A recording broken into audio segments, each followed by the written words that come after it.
We're here today to have a discussion with Zach and Mike about their one-on-one relationship. Zach did some time in prison. I don't know how long did you do? I did 17 years. 17 years Yes. within the Minnesota Department of Corrections, primarily at Stillwater Correctional Facility. And Mike heard about one-to-one. Why don't we talk a little bit about that? Mike, how did you discover Amicus and the one-to-one program? What was your initial interest in it? I had a working relationship with a client who would often talk about his experience in Amicus, and he started to encourage me to give it a try. And I knew volunteer work was important, and he insisted that I was a good listener. And that only planted the first seed. Sure. And then I came to grow that seed over the course of time, and I realized that, our nature is to communicate. And if I'm a good listener, I should share that.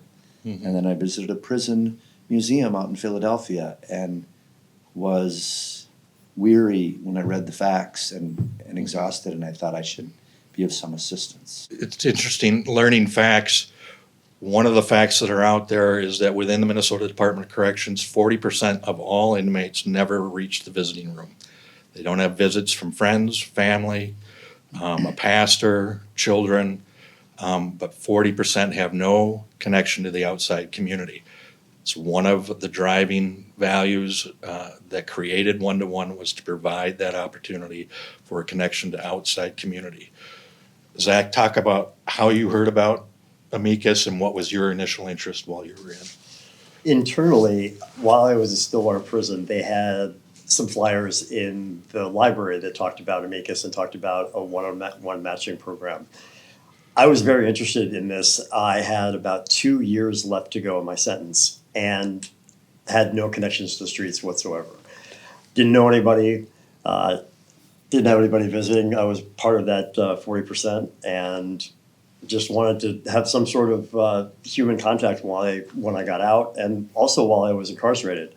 It's very lonely, and having somebody who has a similar mindset, a similar motivation, similar age, being able to meet with somebody like that and correspond with them prior to getting released was absolutely invaluable. It was terrific. It gave me something to look forward to. When Mike would come to visit, he would come quite often, and it actually gave me a reason to iron my shirts and my pants and actually get up in the morning, which oftentimes there isn't that feeling in prison. So I'm going to take it back a little bit. So you heard about it, both had an interest in it for a myriad of reasons. Talk a little bit, as briefly as you can, about how was the process of getting engaged with it. So when we're engaging community, oftentimes they want to visualize what does it take to get to that first visit. If you can remember, was the process difficult? Was it streamlined? Did it complement what would be your relationship moving forward? I received a letter from Jackie. Jacqueline from Amicus saying that I had been matched with somebody. It didn't take very long. I had been told that sometimes this could take years and or you never get matched with anybody. This actually happened relatively quickly. And from that point forward, I wrote a letter to Mike kind of explaining who I wasn't expecting necessarily to get the type of match that I got, but after we started writing for a while, we then scheduled a visit. Cool.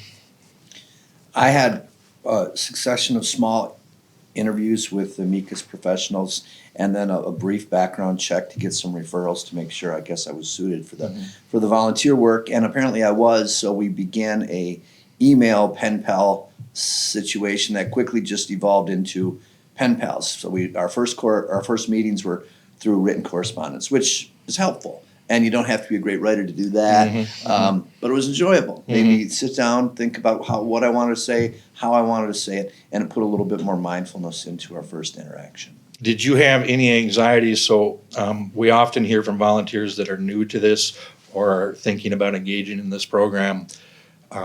They have worries about, well, what do I have to offer?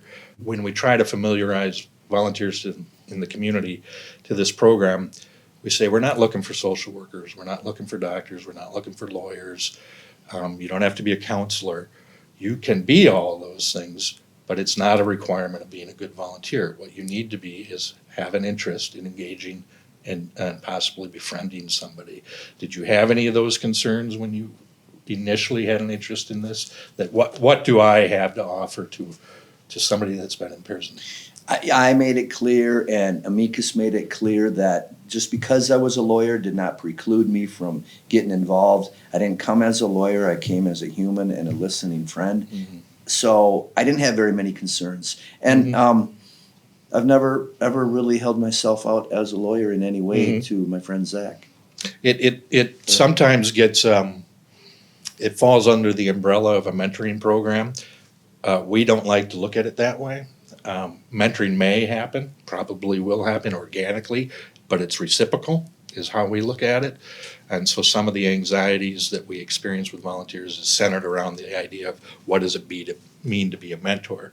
And I don't think you were looking for a mentor, were you, Zach? I don't mean to put words in your mouth, but what if you could just expound a little bit more about what was your interest in that relationship? I guess it turned out to be a mentor relationship, and I think it was passive. It wasn't intended whatsoever. It just happened that way.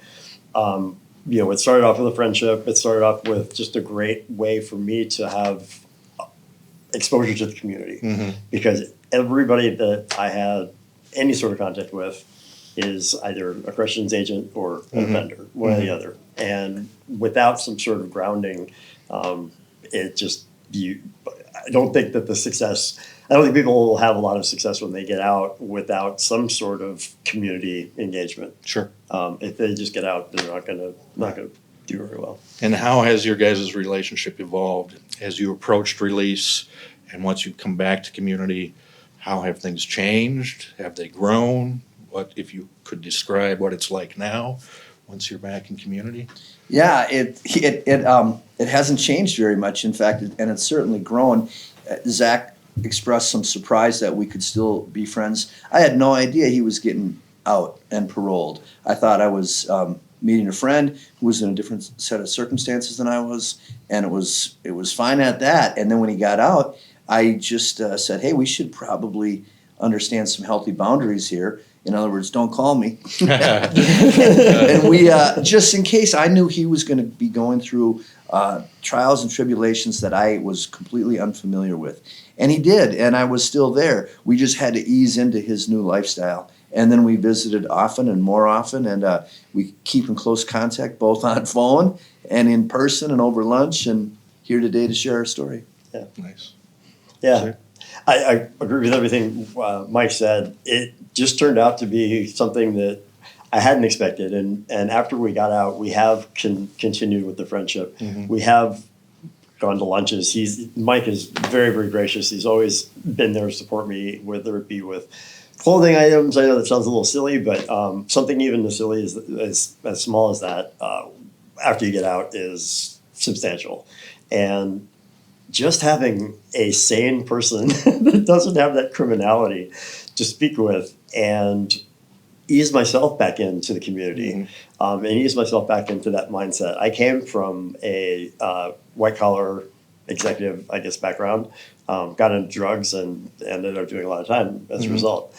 And Mike was somebody who had similar interests as I had, similar hobbies, and we clicked, and ever since then it's been great. Wonderful. Tell us a little bit about what are you doing now? Where are you at now? Yeah, so I opened a drug and alcohol treatment center, which just opened in January. We have 26 beds. It's a men's residential treatment center, high intensity. I'm basically dealing with the guys that are coming right out of jail right now, and I'm dealing with folks that have justice impacted backgrounds, and it's such a paradigm shift for me to be on the other side of things and now helping people, and that is in no small part because of what Mike has done and what Mike did for me when I was locked up. I needed to give back in some way. And I actually asked Mike about that. I said, how can I do this? Do you think there's any sort of way that I can give back? Because I've taken from the community, I've taken from the taxpayers of Minnesota who have supported me, and I don't want to do that anymore. Now it's time for me to give back, and so that's what I'm doing. Cool, congratulations, wonderful. Thank you. If you could share with our listening audience one big takeaway or one piece of advice about why this kind of programming is important. I've always reflected on this work through a lens that looks at we have law enforcement, we have laws, we have law enforcement, we have the courts, and we have sentencing, and we have prison time. Very few people know about everything else that's in there. What's happening inside the prisons and what's happening with an individual once they come back to community. A brief message to why somebody might have an interest and why they should engage in this kind of programming, if that makes sense. Mm-hmm. I think it stems from the fact that you said 40% of inmates have no exposure to the visiting room, in other words, to visitors, to other people, so they're locked in a circle of whatever society has put them in. How suffocating, and are we not repeating the same sort of crime by isolating people in an unhealthy environment? So I think if you have anything, and if you've ever made a mistake in life, and you can see in your heart to give back and meet a friend, and then set the judgment aside and volunteer some time. And in my case, it was extremely rewarding. And I know one way or another that even if it wasn't as rewarding as it has been, it still would have been a great exercise in gratitude. Yeah, wonderful. Second chances. Yeah. Yeah. Being surrounded with so much criminality for so many years, that's all I know. That's all I knew. And even the folks that got out that I would spend time corresponding with was not necessarily the kind of person I wanted to correspond with. When I was done with all the criminality, when I was done and I was ready to be a productive member of society, I needed somebody or something on the outside that I could at least gravitate towards or have as an anchor. And this program provided Mike. And I don't know if this is just a great coincidence or if it happens regularly like this, or if I'm not sure how that works with your program, but it's exceeded my expectations incredibly. Wonderful, wonderful. For many years, we had a gentleman named, and you might be familiar with him, on our board of directors called Paul Anderson. He was a Minnesota Supreme Court justice. He taught law at Hamlin Mitchell.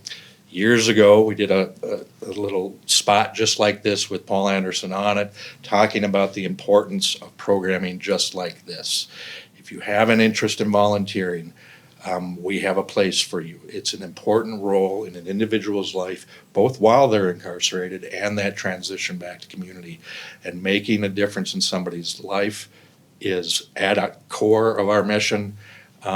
If you think of it in no other terms, though, it makes, I would argue, community safer. If safety in community is what you have a priority at, well, then we need to engage with people and bring them back to community, welcome them back, and have them feel like they're a whole person again, and it makes our community safe. So if you have an interest, one-to-one's a place for you. Please consider it.